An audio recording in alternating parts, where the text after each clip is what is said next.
La parole est maintenant à Monsieur Jean-Jacques Lozach.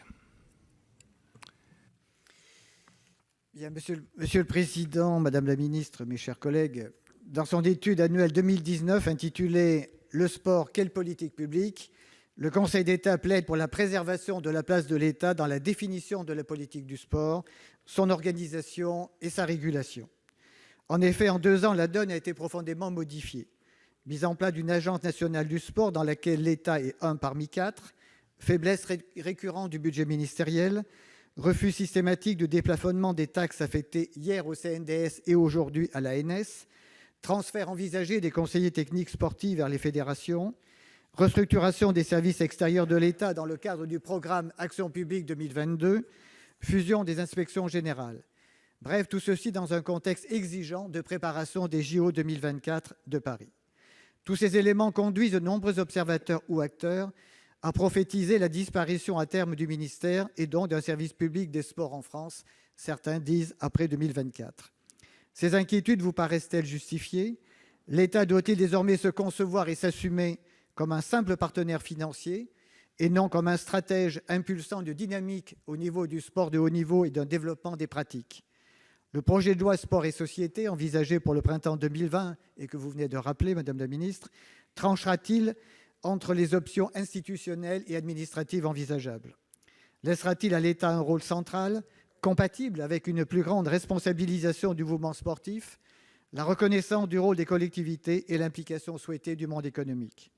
Les lois de décentralisation ont conduit à transférer des compétences aux collectivités locales, devenues les premiers financeurs du sport en France.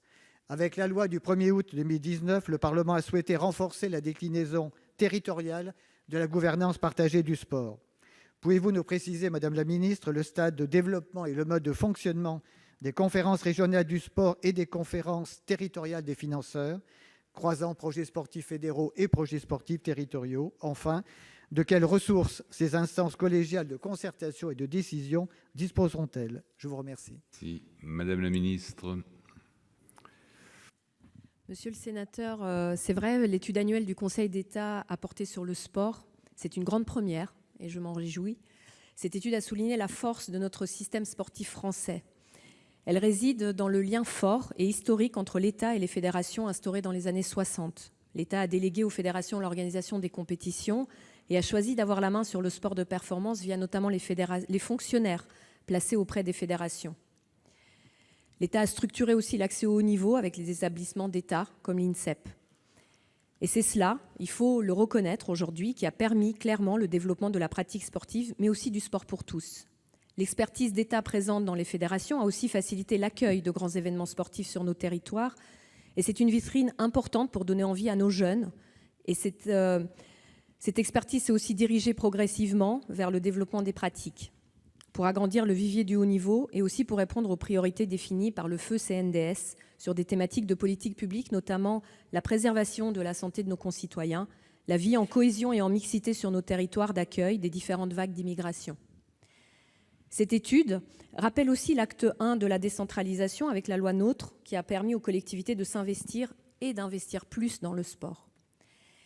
Il y a aussi les pratiques sportives de nos concitoyens qui aujourd'hui évoluent avec des modes de vie professionnels et personnels qui changent, les familles qui s'agrandissent et qui se séparent. Il y a aussi un goût très prononcé des grandes entreprises à reprendre le sport et ses valeurs comme un outil de management. Et de plus en plus d'entreprises du secteur sportif qui cherchent à développer, elles aussi, comme nous, le goût du sport chez leurs clients actuels ou chez leurs clients futurs. C'est pourquoi le Conseil d'État salue notre action de gouvernance partagée du sport. Et je peux dire que c'est un embryon de l'acte 2 de la décentralisation qui permet de mettre en œuvre la dynamique collective voulue par le président de la République pour le sport en France, à 5 ans des Jeux dans notre pays.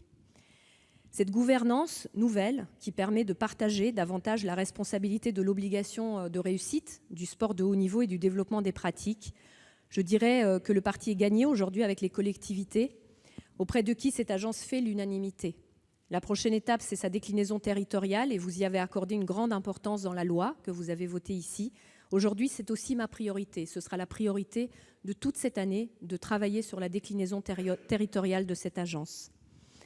Restent aujourd'hui les fédérations avec qui nous devons inventer un nouveau mode de relation en prenant en compte leur diversité, leur stade de développement et leur taux de dépendance vis-à-vis de l'État, car les entreprises, elles, sont convaincues. Notre objectif est de répondre aux attentes des citoyens qui pratiquent ou ne pratiquent pas encore, et par cette démarche de gouvernance partagée, inciter et accompagner toutes les parties prenantes à le faire.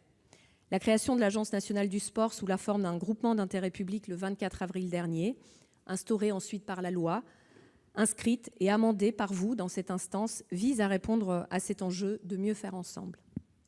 Merci.